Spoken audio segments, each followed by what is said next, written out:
Avec Jean-Mi, on en avait marre de nos vlogs tout pourris. Nous aussi, on voulait faire des super vidéos comme Lolo Cochet pour vous amener dans nos aventures. Alors on s'est dit qu'on n'allait pas faire une piste de 5 km comme d'habitude, mais qu'on allait voir plus grand. Et si on faisait 100 km d'enduro, au départ d'Ajaccio jusqu'au magnifique et surprenant lac de Thol. Bien entendu, en prenant le moins d'asphalte possible, parce que nous on veut de la terre. En pleine crise de la trentaine, le confort, ça nous intéresse plus.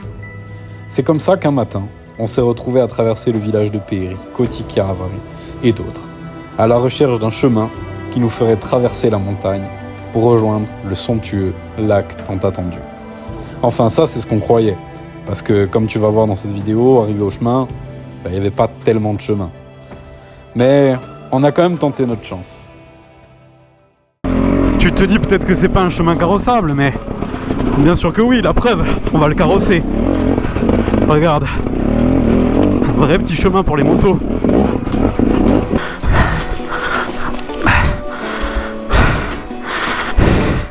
Tu vois, ils disent que les motos ça abîme les chemins. Mais non, pas quand tu les passes à la main. À ce moment-là, j'étais pas sûr que Jean-Mi ait tout compris au concept. Mais on a continué, fièrement. On passait de marche en marche, en espérant que le chemin devienne roulant.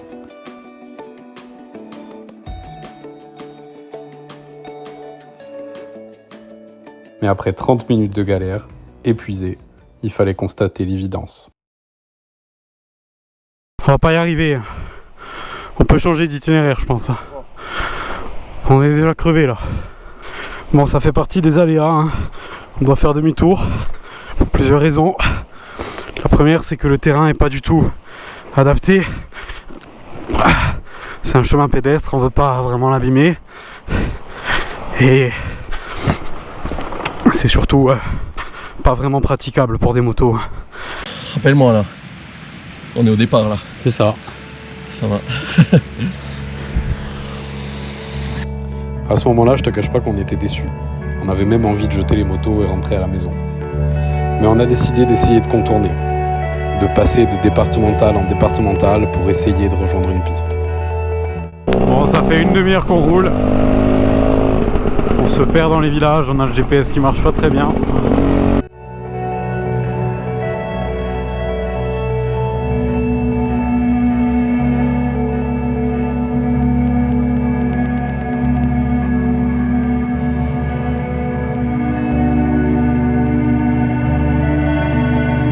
Et là, quand tout semblait perdu, au détour d'un virage, surprise.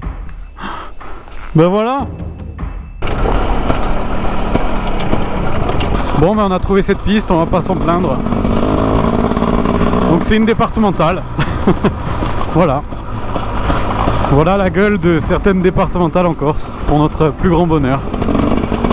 On allait enfin pouvoir rouler dans la terre comme on aime. D'ailleurs, on avait intérêt d'aimer ça. On est parti pour plus de 30 km de piste, quasiment sans voir une goutte de goudron. Parfois c'était tranquille, parfois on a mis les gaz.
Quand soudain, sans qu'on s'y attende,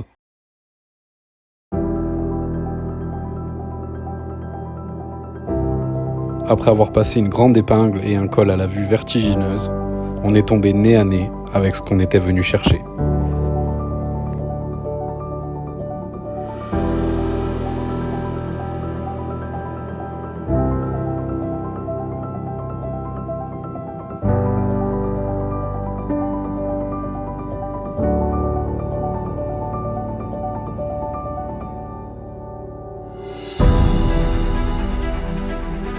Le lac de Thol et ses 73 hectares de superficie, avec ses 34 hectomètres cubes d'eau qui n'attendent qu'une chose, se jeter de l'autre côté du barrage à 560 mètres plus bas.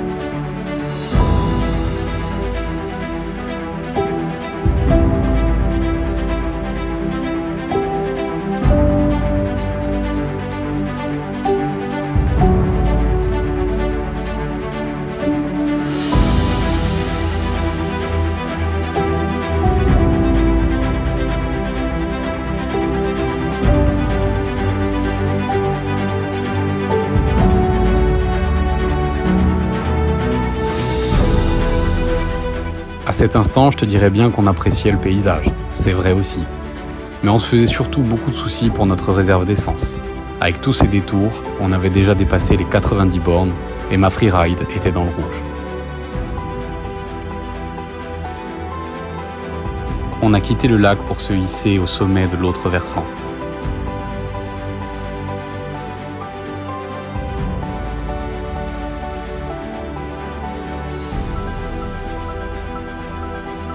Heureusement pour nous, les 15 km qui nous séparaient de la prochaine station étaient en descente. De quoi couper le moteur, se relâcher et profiter du paysage.